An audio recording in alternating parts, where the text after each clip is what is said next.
तो चलिए शुरुआत करते हैं खबरों के साथ। झारखंड की राजनीतिक परिस्थितियां तेजी से बदल रही है। मुख्यमंत्री हेमंत सोरेन अवैध खनन मामले में ईडी के सामने पेश हुए। यहां करीब 9.5 घंटे से ज्यादा सीएम सोरेन से ईडी के अधिकारियों ने पूछताछ की। पूछताछ खत्म होने के बाद सीएम हेमंत सोरेन की पत्नी कल्पना सोरेन भी ईडी दफ्तर पहुंची, जिसके बाद 9:40 पर सीएम हेमंत सोरेन से पूछताछ खत्म होने के बाद सीएम का काफिला ईडी दफ्तर से बाहर निकला और अपने आवास की ओर प्रस्थान किया। तो फिलहाल देखिए 9.5 घंटे से ज्यादा झारखंड के मुख्यमंत्री हेमंत सोरेन से पूछताछ की गई। पूछताछ में कई सवाल उनसे पूछे गए। हालांकि देखिए कहा यह जा रहा है कि अभी भी सवालों का जो पिटारा है वो खत्म नहीं हुआ है। सवाल अभी भी कई बाकी हैं। सवाल पूछे जाएंगे आगे भी सीएम हेमंत सोरेन से।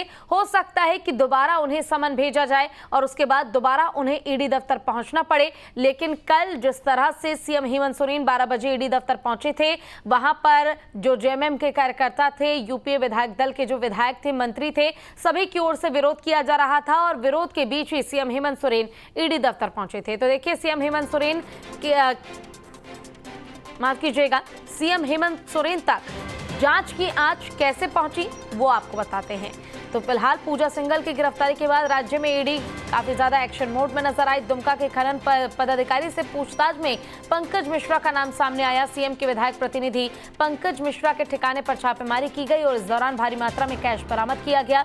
मिश्रा के आवास पर 5 करोड़ से ज्यादा कैश बरामद किया गया है। पंकज के साथ अन्य आरोपियों के खाते से 11 करोड़ से ज्यादा की राशि बरामद की गई। 19 जुलाई को पंकज मिश्रा को गिरफ्तार कर लिया गया। हालांकि इससे पहले पूजा सिंघल को गिरफ्तार किया गया था। आईएएस अधिकारी हैं और पंकज की गिरफ्तारी के बाद ईडी ने 1000 करोड़ के अवैध खनन का खुलासा किया था। पंकज के ही आवास पर सीएम के बैंक खाते से जुड़े चेकबुक रखे हुए थे, जिस पर सीएम हेमंत सोरेन के साइन थे। 2 ब्लैक चेक में सीएम हेमंत सोरेन के हस्ताक्षर भी किए गए थे। इसके बाद सीएम के एक और करीबी प्रेम प्रकाश के घर पर छापेमारी की गई और जब छापेमारी हुई तो प्रेम प्रकाश के आवास से अहम दस्तावेज मिले। AK-47 राइफल भी बरामद की गई, जो कि मुख्यमंत्री हेमंत सोरेन की सुरक्षा के लिए तैनात किया गया था। सोरेन को 1 नवंबर को ही उनकी मुश्किलें बढ़ने लगी थी और 3 नवंबर को ईडी ने समन भेज दिया था सीएम हेमंत सोरेन को पहुंचने के लिए, पेश होने के लिए। ज्यादा जानकारी के साथ हमारे संवाददाता राजेश तोमर जुड़ गए हैं। राजेश, सबसे पहले तो देखिए 9.5 घंटे तक पूछताछ हुई। पूछताछ के बाद किस तरह की वहां पर सुगबुगाहट है, किस तरह का माहौल है, वो जानना चाहूंगी आपसे। देखिए जो पूछताछ है वो 9 घंटे की पूछताछ हुई थी। जब मुख्यमंत्री वहां पहुंचे, वहां पहुंचने के तकरीबन आधे घंटे के बाद से जो सवाल जवाब है उसका दौर शुरू हुआ और जो महत्वपूर्ण सवाल पूछे गए हैं, जो सूत्रों के हवाले से खबर आ रही है, उसमें जो पंकज मिश्रा है, चूंकि पंकज मिश्रा पूरे घोटाले का मास्टरमाइंड था, पंकज मिश्रा से जुड़े इनसे सवाल पूछे गए कि आप पंकज मिश्रा को जानते थे, आप किस तरह से उनको जानते हैं, किस तरह की माइनिंग वो करता था, किस तरह के वहाँ पे इलीगल माइनिंग चल रही थी, जो साहबगंज में इलीगल माइनिंग चल रही थी उसकी जानकारी आपको थी या नहीं थी।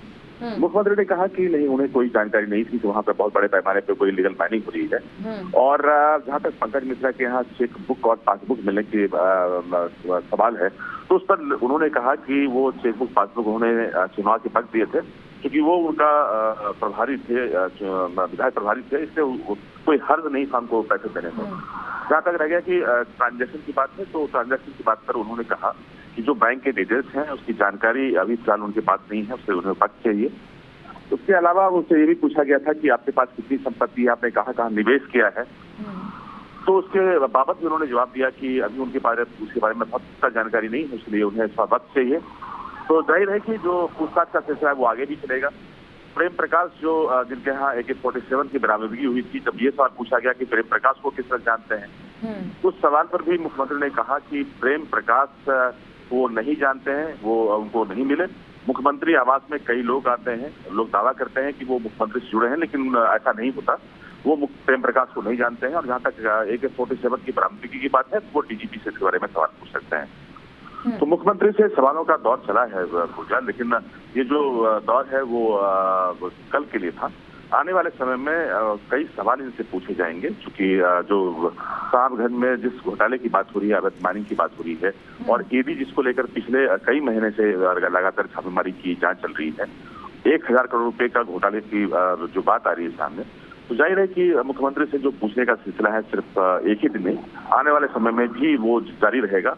हालांकि इसको लेकर सीएम को सम्मन दिया जाएगा, उसके बाद जो पूछताछ का सिलसिला है वो आगे बढ़ेगा।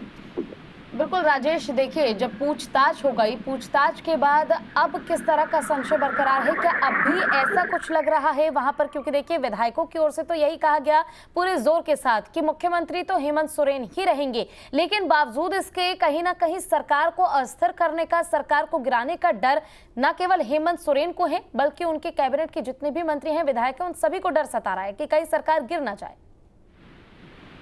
नहीं, जाहिर सी बात है, पिछले जो झारखंड में क्राइसिस थे, उस क्राइसिस से लेकर कल तक जितने भी मंत्री और विधायक थे जिनसे हमने बात की, उन्होंने पब्लिकली कहा कि जो ईडी है और राजभवन है वो उसके जो शैली है काम करने का, उससे लगता है कि वो सरकार को अस्थिर करना चाहते हैं, वो सरकार को गिराना चाहते हैं। हमारी चुनी हुई सरकार है, राजभवन के पास चिट्ठी पहुंची, लेकिन राजभवन ने उसको अब तक सार्वजनिक नहीं किया। चुनाव आयोग की तरफ से हमने बार बार गुजारिश की, लेकिन बातों को स्पष्ट नहीं किया गया। अब ये ईडी को की तरफ से मुख्यमंत्री को सम्मन किया गया है। तो अगर ईडी जांच करती है तो जांच में सहयोग देने के लिए सीएम बिल्कुल तैयार है, लेकिन अगर ईडी और दूसरे एजेंसियों का इस्तेमाल सिर्फ सरकार गिराने के लिए किया जाता है तो वो सत्ताधारी दल जो झारखंड मुक्ति मोर्चा और कांग्रेस को बर्दाश्त नहीं करेगी और उनको मुंह तोड़ जवाब दिया जाएगा। तो इस बात को लेकर जो संशय की स्थिति है और जो राजनीतिक हलचल है वो काफी तेज है।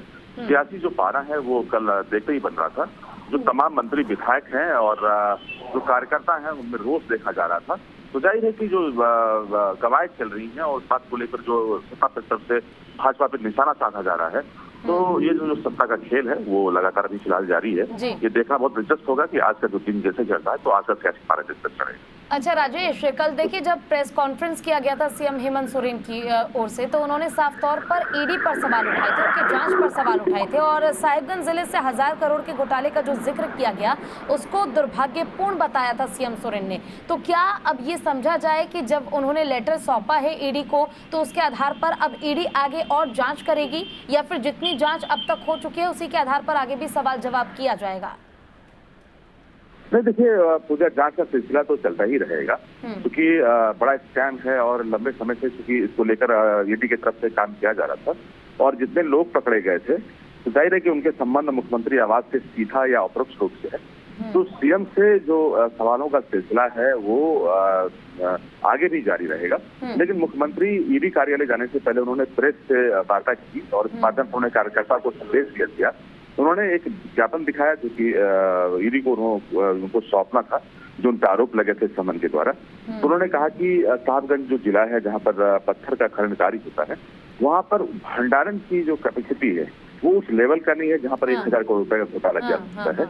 और इसके अलावा उन्होंने नॉन रेवेन्यू स्टेट की भी चर्चा की थी। तो जाहिर है कि मुख्यमंत्री अपने तरफ से ये बताने की कोशिश कर रहे हैं कि वो निर्दोष है और उनको गलत तरीके से फंसाने की कोशिश की जा रही है। बिल्कुल राजेश, इस दौरान आपसे ये भी जानना चाहूंगी कोई ऐसी जानकारी, क्योंकि देखिए आप भी जिक्र कर रहे हैं और लगातार हर मीडिया चैनल यही दिखा रहा है कि आगे भी पूछताछ सीएम हेमंत सोरेन से होनी है, तो क्या अब तक ये तय हो पाया है कि अब कब आगे पूछताछ होगी, कितने टाइम का गैप होगा बीच में?